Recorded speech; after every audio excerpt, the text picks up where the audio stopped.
2024 NBA season, it has just flown by, and I wanted to give some thoughts quick on 3 of what I thought were the most noteworthy games. They definitely have ramifications for tomorrow as well. Very excited to jump in. Number 1 is the San Antonio Spurs upset the Denver Nuggets. They crawled and clawed back after a pretty significant deficit to take the win in the very last seconds. Devontae Graham hitting that one-legged floater over Jamal Murray. It was a hallmark game, and I think that for a variety of reasons. Number 1, Denver was being a bully in this game, and I get it. Wemby is a freak of nature, an alien, and the one thing we're certain that we have in common with him is our mental.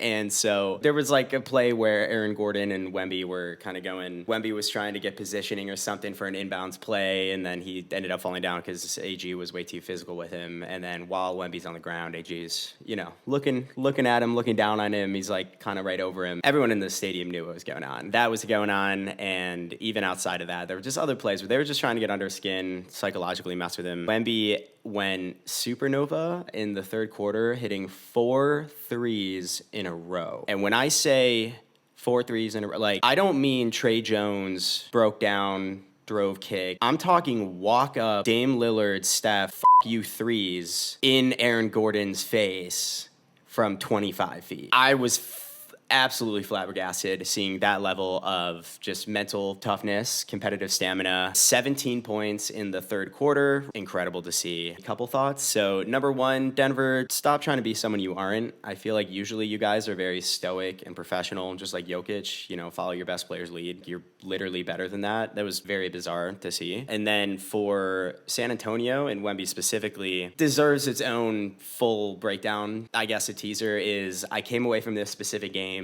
obviously a little bit sentimental. I didn't expect him to play tomorrow anyway. I really don't think his apex here is just a taller version of Jokic or Luka or KD. I think it's literally going to be being able to toggle between all of them whenever the team needs whichever one. If you need an inside-out playmaking point guard, gotcha. If you need an outside-in Luka playmaking point guard, pick and roll, whatever, gotcha. If you need a mid-range, unblockable, pull-up jump shooter, probably got you too. And if anybody can teach him, it's probably Popovich. So that is a preview, I guess. Phoenix took Sacramento's heart last night. It was a very, very sad loss. The Suns looked out of whack most of this game, and the Kings looked more cohesive through 3 quarters than I had seen them in months, back when they had Malik Monk. I'm very partial to the Kings. I love them. One of my favorite teams, and specifically with one of my favorite players, Keon Ellis. Ellis is quickly becoming their Derek White, where he's gluing everything together on both sides of the ball.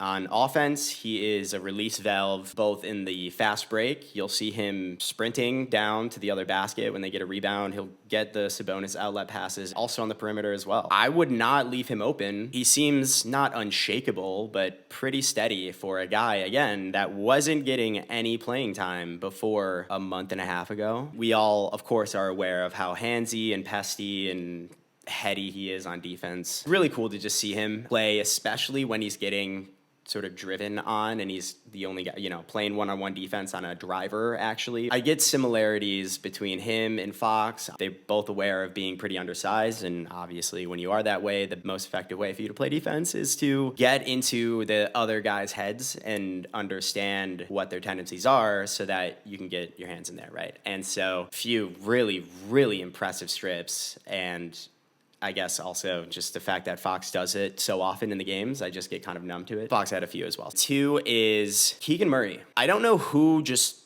told him last week, hey, bro, we just need you to be our 3rd best player on both ends of the court. And he's like, oh, word. Got you. Dude had 17 points in the first half. Obviously, tremendous length defensively. It's clear that was a very foundational element of his upbringing. He's very, very good on-ball defender, very long, 6'8". 17 points at halftime, and the most important thing for me is that they weren't just threes. He didn't just get hot and start spraying over everybody. He was driving decisively and with force.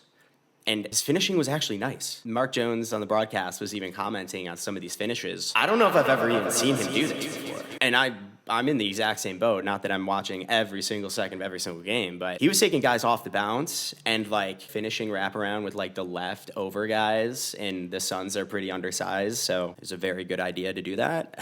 I've walked through this natural metamorphosis before, but Duncan Robinson is another fantastic example of this, where very reputable outside shooter. And then this year, they're like, yeah, so we don't have Terry Rozier yet. Can you just be our point guard? And he's like, kind of good at it. So Keegan, please keep doing film study on Duncan Robinson, and I want you to do more pick and roll with Sabonis and be able to drive more to the basket. That would be awesome. The last thing I want to touch on is the last play in the game with De'Aaron Fox getting the inbounds, down 1 point, and not being able to get a shot up. He got triple teamed. Everyone in the arena knew that was going to happen, and as usual, everybody is looking at that one singular play under the microscope and pointing fingers at the referees. I don't know how many different ways I can say this, but because I'm getting flamed on Twitter, I'm going to try one more time. The referees announced they would be allowing more physicality. Most of the game, they are officiating and allowing more physicality pretty evenly on both sides. Crunch time rolls around. There is a play involving physicality, usually with a star player, and the team that is worse off from the call or no call is in an uproar because, one, they are forgetting points 1 and 2. 1, the ref said they were going to allow more physicality to begin with.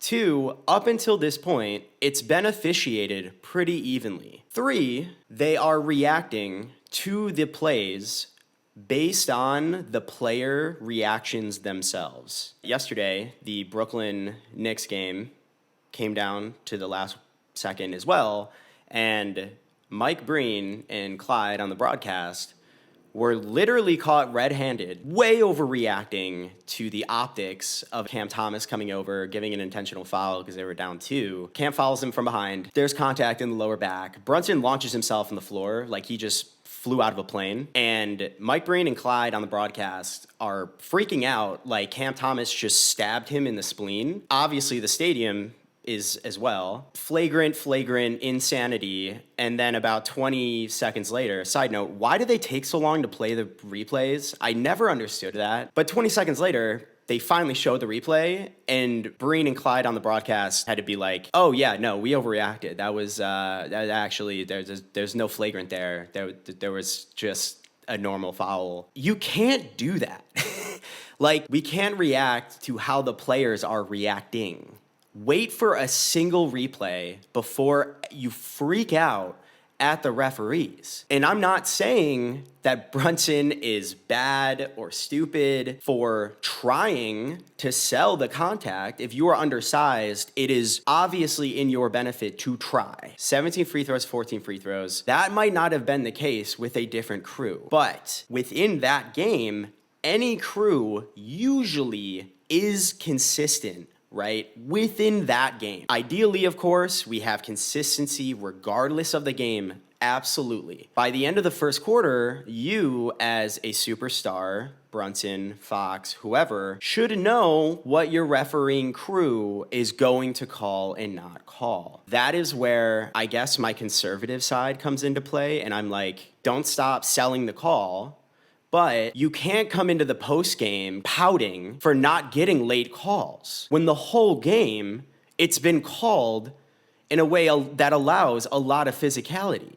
Like, you can't have it both ways. Oh, and also, Fox is probably just pissed off about that really bad turnover late. I think maybe the play before, 2 plays before on Bradley Beal. They had an awful turnover, him and Sabonis, that basically cost him the entire game. I didn't hear much mention about that or ownership of that play, but everyone's really cool with on the officials. Okay, now over to the Suns. I'm going to do a more in-depth analysis of them soon, but I'm going to give you a preview. At least things that became extremely evident last night in the game. Number 1, at full strength, the Phoenix Suns should have eviscerated the hobbled Sacramento Kings. They were missing their 3rd best player in Malik Monk, maybe their 5th best player in Kevin Huerter. So congrats on winning that at the very last moment. I don't know who that impresses, but it definitely wasn't me. And I'm just going to call out now a few of their really, really big weak points that I think are going to ultimately crumble them in the playoffs. So, number one, no toughness. The only time that this team shows any fight or fire is when it's at the officials. Frank Vogel included. That dude is always exasperated and upset, and he never seems to be coaching his guys. He seems like his job is basically to yell. One, annoying, but two, that I don't think that's how you win really tough games. I am proposing a brand new stat idea that is the ratio of non-scoring drives or fuck-ups to raised hand gestures and disbelief / whines to the officials. Because I think Booker and KD might be top 5 in that department where it's, oh my God, I didn't score. Whether or not that is because of any sort of contact, or I just missed the shot, or I'm off balance and couldn't get it. There is always something to be said to the officials. It's so annoying. You're supposed to be an incredible talent, incredible individual talent as well. And apparently you can't be effective unless the officials are on your side every single play. Just not tough. Not tough at all. 2, there's no identity. Related to that first point, it feels like this team is just 3 really good players trying to prove themselves individually, which directly ties into my last point and most important one by far, which is there's no playmaking. Yes, everybody knows they intentionally forewent having a point guard on the team. They have enough guard skills to go around. Sure. Well, number one, a lot of people think of not having a point guard as, well, I'm just not getting on time, on target passes in my shooting pocket to like make it easy. Sure, but the far bigger thing, if you actually watch this team, is nobody can beat their guys one-on-one. Nobody can break down the defense and create advantages, start getting guys in rotation and get the ball moving, which is what they need. It's not about, can you make a pass to a generational talent of a shooter. The passes themselves don't even need to be that good. But what needs to be there are the advantages from the defense where you have some kind of airspace for them to get the pass and put it up. Nobody can beat anybody one-on-one, and it looks terrible when they try. Bradley Beal specifically has no bag. I'm sorry. I hate the bag culture. It's kind of annoying, but it's a huge part, again, of why I think this team is trash. Beal just takes the ball and drives right into these guys, loses it out of bounds, also whines at the official, where's my call? And it's like, dude, you're just not good at this. Like, you're not effective at evading or shaking guys. Everybody knows you don't present any rim pressure.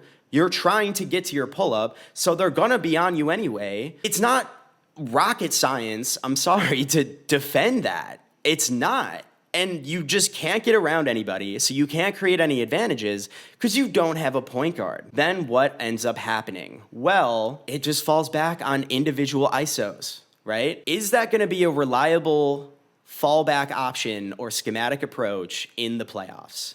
Based on what I've seen so far, and I think these guys are really actually trying, I don't think it's going to last a few games in the first playoff round. You better be ready to play 46 minutes and have awful efficiency and probably lose your voice from how much crying and screaming you're going to be doing to the official. Honestly, I see them getting, and I quote, annihilated by Shea stampeding them one-on-one in the open court or in the lane because they have way too much space and Phoenix is undersized to begin with.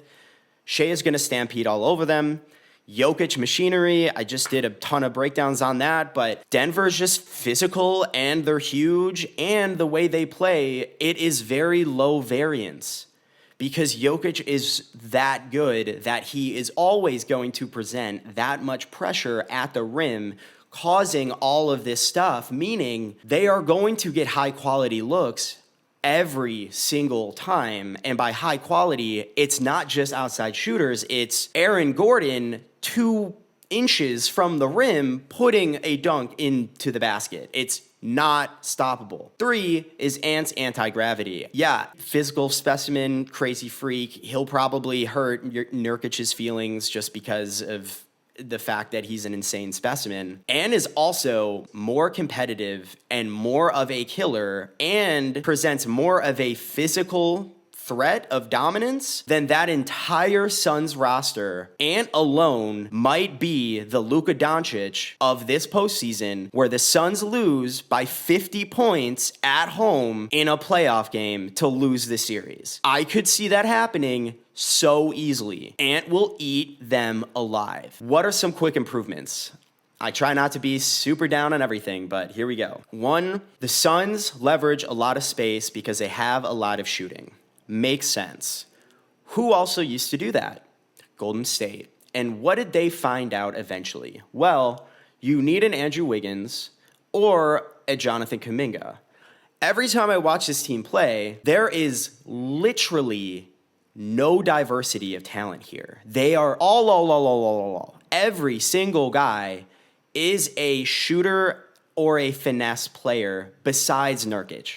Okay. If they would actually play Josh Okogie and use him as a Gary Payton, have him just roam around and be a rim lob threat and just wait and stuff and like create even more space on the perimeter because you have this other, you're not even going to the rim anyway. So just have this dude parked there. And if you can somehow, if Booker or somebody can actually get around somebody and then the help comes, just lob it to Okogie. Have a good on-ball defender and let him eat at the rim on offense. I just don't understand why they don't do that. 2, they just don't post play at all. Maybe let Nurkic or Kevin Durant or God forbid Bol get into the post and play make inside out twice a game. I don't know. Beal and Booker are like fast and nimble. I don't know why, and Allen too. Like get some movement going and then like let them pass out. Nurkic, he's not a bad passer at all. And obviously they're big enough where they can try to get some more ground closer to the rim, which presents even more pressure, right? Which strains the defense even more. But him, KD as well, I just don't see any action whatsoever at all outside of the post from a playmaking perspective. And I think that similar to Jokic, it could be an avenue worth checking out. Probably why they don't do that is both of those ideas and strategies require cohesion and buy-in from the team. And I just don't think the Suns have it. They just didn't have enough consistency, enough time together to build the chemistry, and you see Draymond Green making those passes to Gary Payton. He doesn't even think. Neither of those guys do, right? And that's what you have to have happen generally, and even more so in the playoffs. You have to be hive-minded, and everybody has to be bought in. So that's probably why they don't do it. The Pelicans pants Golden State in Chase Center, man, they have lost a lot of the limelight this season with, I think, the media just being bored of Zion not playing. Fair. And them kind of being weird and not super traditional. And there just hasn't been a lot of clarity around this team. And I did a whole breakdown on them earlier in the year where functionally and schematically, I don't think even Willie Green, the coach, like, I don't think any of them actually understood, like, what they were doing. Who was going to get the ball when was Brandon Ingram going to get it? When was Zion going to create? When was CJ going to create? Is Jose going to play? Can he play at that size? Can Herb shoot? I don't know. I just say that off the top because I am ecstatic about this team. Say what you want about the Warriors. I am by no stretch their biggest fan or their biggest fan of their fans. But the Pelicans walked into Chase Center and gobsmacked him from everywhere. And yes, it ended up being a close game.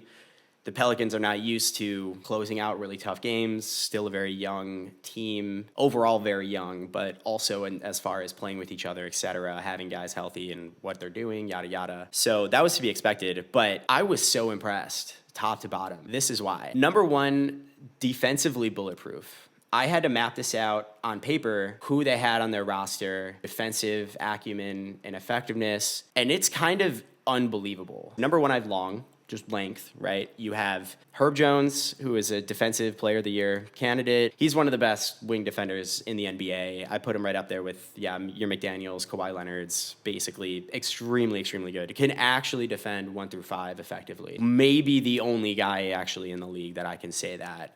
As far as your versatility versus effectiveness ratio, Trey Murphy, I swear to God, gets bigger every single time I watch him play.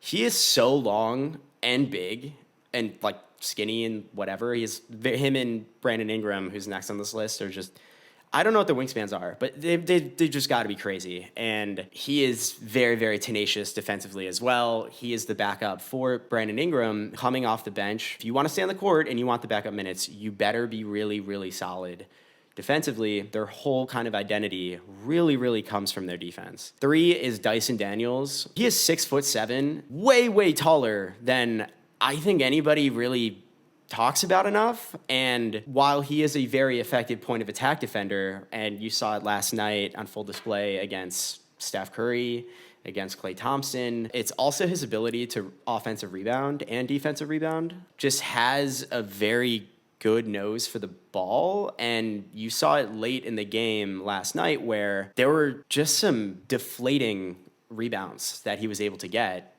And granted, this is all against the Golden State Warriors, who are undersized anyway, but he is really mindful of that scheme, of that strategy, and takes pride in it, and it's very clear. So he is very long, very tall, and again, very defensively, his defensive instincts are very, very ingrained and rooted. I would say Herb Jones, Dyson Daniels are probably your 2 like wing perimeter defenders that are clearly have been made in a petri dish to be excellent defensive players. Also have Trey Murphy, not very far behind at all, but even longer than Dyson Daniels, maybe even Herb Jones, very long. You also have Brandon Ingram, known as more so of an offensive player, but again, these are just physical dimensions that don't require skills or effort. If you are just 6'9" and very long like Brandon Ingram is, you're just inherently going to be closer to neutral and positive. So that is long. Next is strong, which is Jonas Valanciunas, who is an absolute animal. He looked like he was 8 feet tall last night against Trace Jackson-Davis and any of the Warriors. They started off the very first quarter feeding him in the post. One, it was crazy because I feel like I just haven't seen that happen like that much in a while.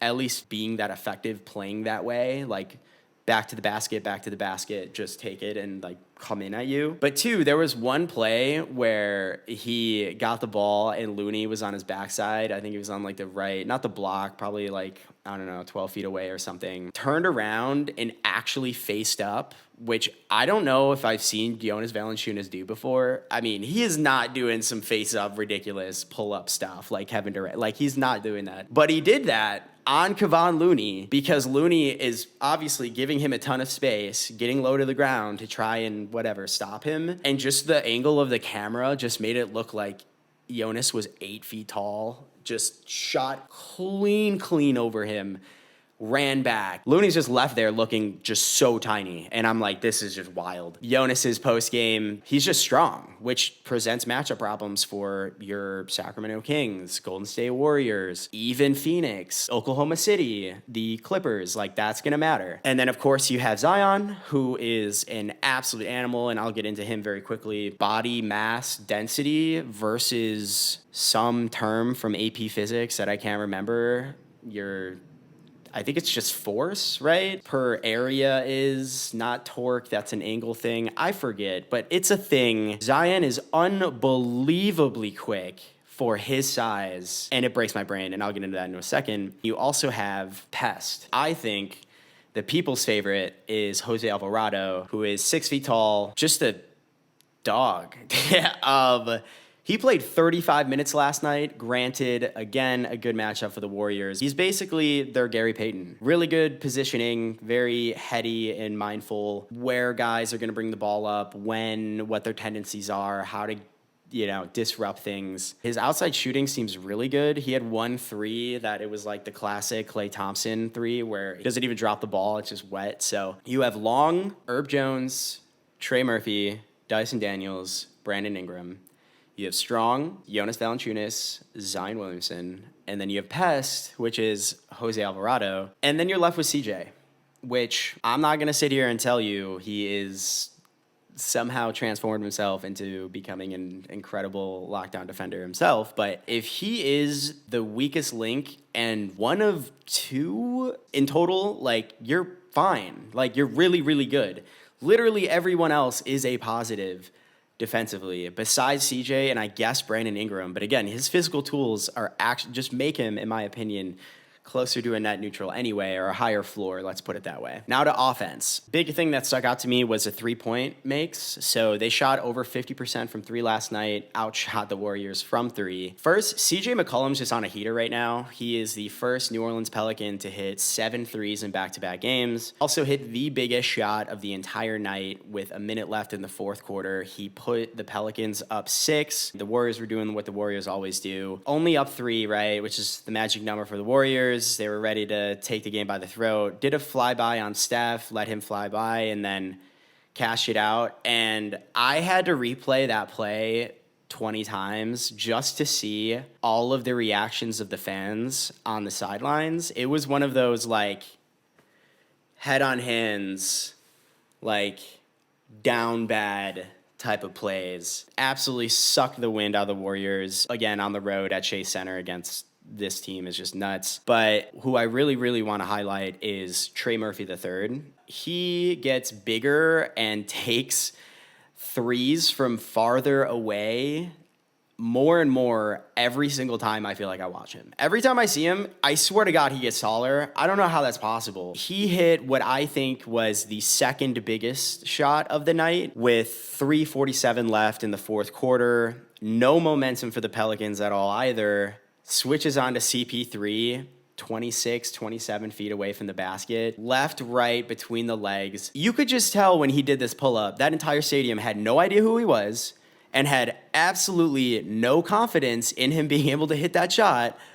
Soaking wet. And absolute dagger, because the whole Warriors thing is all about avalanches, right? Score in bunches, and they up in bunches. Being able to put up some kind of resistance to good avalanches for the Warriors is really important, but to do it in a way that Steph Curry does it is kind of insane. When you make the Warriors have a taste of their own medicine in the midst of their classic avalanche of threes and points in the exact same way that they always score, all the oxygen just got sucked out of the arena there, and the entire Pelicans bench is basically on the court hooting and hollering, and the only people in the stadium that are also standing look like this. Oh man, crazy game. I felt like this was the biggest statement win that the Pelicans have had during this stretch for Zion specifically. Very desperate for a win, trying to get out of the bottom bracket of the play-in, at home, young, inexperienced team in the Pelicans, yada, yada. Zion was the best player on the court, and I don't even think it was close. And that pertains to both sides of the ball. He is now at the level of, you know what they're trying to do, but you still can't stop them. There's a very real non-zero probability that Zion comes out of this season's postseason as a top 12 two-way player in the league. In the last 12 games since Brandon Ingram went out, he has been averaging 25, 6, and 5, absolutely carrying the offense without Brandon Ingram, and that doesn't just mean the points. You saw it in that fourth quarter last night. He sat from the 9.5 minute mark to like the 6 minute mark, and the Pelicans coughed up a 16-point lead to about 3 by the time they had to get him back in. He had plays where he was actually driving to the basket, doing a full-on wraparound pass to the weak side corner. Herb Jones wet, and you're like, oh, that's because there were 3 dudes at the rim who had to do that because it's Zion. And that just means the weak side corner is completely open. So last and definitely not least, and I think that this is the most important thing to think about and take away, is Zion's defense. Oh my God. That guy had as many steals last night as the entire Golden State Warriors did, 6 out of 11 total steals the Pelicans as a team had last night. And even that doesn't come close to doing it justice how much of an animal that dude was on defense all night last night. He was stripping Steph Curry from behind almost like a silent leopard. Wow. He was stripping Steph Curry from behind, not just face to face. He's stripping guys from behind. He is coming. He stripped Steph Curry from behind, not just one-on-one. He's like actually bought in that much where in a fast break transition scenario, he wasn't the one who turned it over either. So it wasn't even vengeance. It was, I'm going to get this steal right now. This dude at his size moving this fast, change of direction and straight line, both of those things. Straight line speed is nuts. He caught up to Steph in 2 seconds, stripped the out of the ball, and it was a huge possession for the Warriors that they needed to score. Just wrapped up and smothered Andrew Wiggins on the perimeter, where Andrew Wiggins, for just no reason, just brings the ball down and is trying to survey whatever. Can't let the dude get 2 fingers on the ball because, again, he's literally too strong and he's just overpowering possession of the ball, basically. He must have had like 3 or 4 deflections as well. That's not even mentioning the giving help defense. And his just vertical leap is, holy crap, man. I mean, there is a very good probability that we get a chase down block as good as, if not better, than that insane Anthony Edwards chase down block to seal the game earlier where he hit his head on the... Zion might decapitate himself. Back to the original point of the team has not gotten a ton of media coverage, not in the limelight. Is Zion even in the league? What does he do? You're going to find out now. And it's going to blow some people's minds, and I'm really, really happy and excited for him. And it's not even going to be the modern Shaq, unstoppable offensive physical force. Zion is going to be one of the most effective defenders of the playoffs. Last thing I want to say about Zion as well, those are just court stuff, is the maturity piece. Super physical player, right? He's always getting to his left hand and always taking it to the basket. Obviously, that brings more physicality. He's not screaming at the refs. He definitely has words with them. Does some of the, head shake, walking back to the bench. Obviously, he gets all of the camera footage and camera time, so you see it. Obviously, a bit frustrated with the level of physicality, but he's not whining. He doesn't get upset, especially when Draymond Green is guarding you. That is so, so important. Kerr matched the minutes between Draymond and Zion, obviously. Doing everything in the books, knowing that this kid just got the edge on him in every single department physically. Doing the tugs, doing the games, obviously talking really loud. There were a couple times he was screaming on the bench, which, again, I just feel like so much of that dude is theatrics. But Zion didn't let that happen. He kept on driving. He even pulled up for a 3-pointer inside of Chase Center, which I'm sure everybody would have laughed about. He just seemed really locked in, man, and really, really wanted to play, wanted that win for his guys. And I'm really, really happy for him. So look out for him in the playoffs and look out for the freaking Pelicans. Highly, highly recommend checking them out. All right, guys, that's it for now. Until next time.